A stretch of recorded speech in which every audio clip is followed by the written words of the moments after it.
उसने शर्मिला को देखा और बोली, मम्मा, मैं चिराग से शादी करने के लिए कब एग्री हुई? तुम्हारे एग्री होने की मुझे जरूरत भी नहीं है। मैं तुम्हारी माँ हूँ और मुझे पता है what is best for you. इसके साथ रहोगी तो जिंदगी भर तकलीफ ही तकलीफ देखोगी, और फिर तुम्हें अपनी कंपनी के लिए भी मदद चाहिए ना। चिराग के अलावा तुम्हारी कंपनी को फिर से खड़ा करने में कोई तुम्हारी मदद नहीं कर सकता है। इस पर अनन्या ने कहा, मम्मा ऐसा नहीं है, मैं खुद अकरम सर से बात करूंगी, वो मेरी हेल्प कर सकते हैं। मैं चिराग से शादी नहीं करना चाहती हूँ। तो क्या तुम जिंदगी भर इस आदमी के साथ रहोगी? हाँ बताओ, शर्मिला ने पूछा। नहीं, मैं इन दोनों में से किसी के साथ नहीं रहना चाहती हूँ, अनन्या ने अकड़ के साथ जवाब दी। तुम्हें अकरम की अकरम सर की मदद किस चीज के लिए चाहिए? अभिनव ने माँ और बेटी की बातों के बीच में आकर पूछा। शर्मिला क्या कह रही थी उससे अभिनव को मतलब नहीं था, लेकिन अकरम का नाम सुनकर वो समझ गया था कि वो अनन्या की मदद कर सकता है। जैसे अभिनव ने इतना कहा तो अनन्या और शर्मिला अभिनव को देखने लगे, लेकिन दोनों ने उसे जवाब नहीं दिया। इतने में राजीव बोला, अनन्या को अपनी कंपनी को फिर से खड़ा करने के लिए कुछ पैसों की जरूरत है। इसके जितने भी शेयर होल्डर्स थे उन्होंने अपने हाथ पीछे खींच लिए हैं। अरे तुम क्यों ये सब इससे बताकर अपना टाइम वेस्ट कर रहे हो? इस प्रॉब्लम में ये क्या कर लेगा?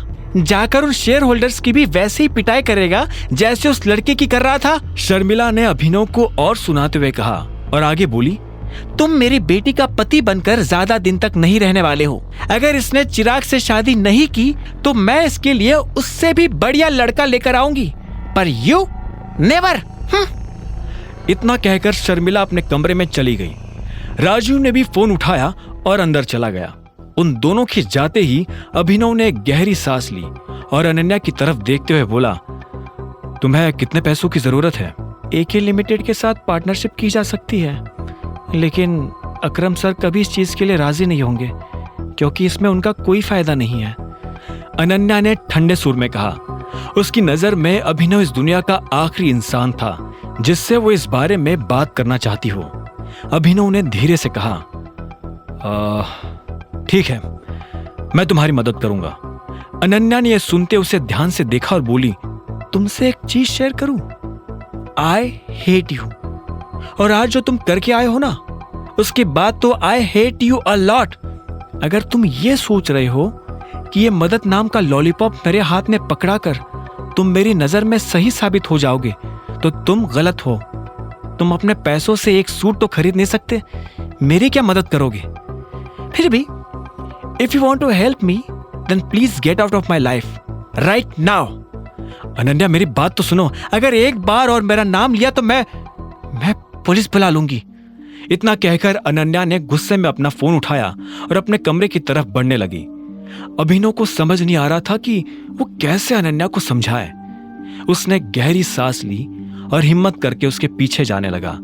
उसने कहा, मैं मजाक नहीं कर रहा हूं, तुम जिस प्रॉब्लम से डील कर रही हो उसमें मैं तुम्हारी मदद कर सकता हूं। यह सुनते ही अनन्या ने चिल्लाते हुए कहा, बकवास करना बंद करो अभिनव, इनफ, तुम कुछ नहीं कर सकते हो। Ananya trust me, I have a job.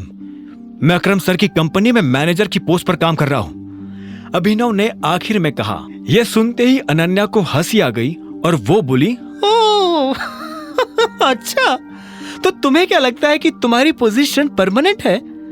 हो सकता है कि आज अकरम सर तुम्हारे ऊपर तरस खा रहे हो, लेकिन कल वो तुम्हें लात मारकर बाहर भी कर सकते हैं। तुम और तुम्हारे जैसे हजारों लोग उसके लिए कुछ भी नहीं है, समझे? इतना लताड़ने के बाद अनन्या अपने कमरे में गई और दरवाजा बंद कर दिया। अभिनव फिर से उसके कमरे के बाहर खड़ा का खड़ा रह गया था। तभी उसके फोन पर एक मैसेज आया। अभिनव ने फोन खोलकर देखा तो पाया ये मैसेज उसके क्लासमेट हरीश का था, वही हरीश जो उसके साथ डिलीवरी कंपनी में जॉब करता था। उस मैसेज में लिखा था, कल शाम को रीयूनियन है, दिए हुए पते पर टाइम से पहुंच जाना। अभिनव जब कॉलेज में पढ़ता था तो सब उसकी गरीबी का मजाक उड़ाते थे। इतने में उसका फोन बज उठा। उसने देखा कि अकरम का फोन था।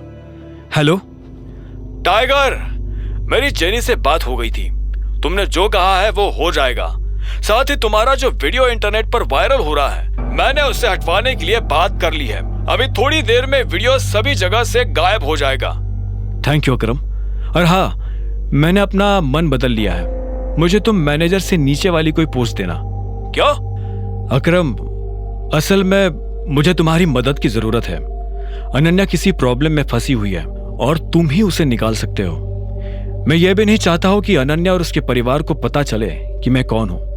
तो मैं उन्हें कह दूंगा कि मैंने अपनी मैनेजर की पोजीशन अकरम को मनाने के लिए कॉम्प्रोमाइज किया है और साथ ही उनसे कहा है कि वो चाहे तो कुछ वक्त तक मुझे कम सैलरी भी दे सकते हैं।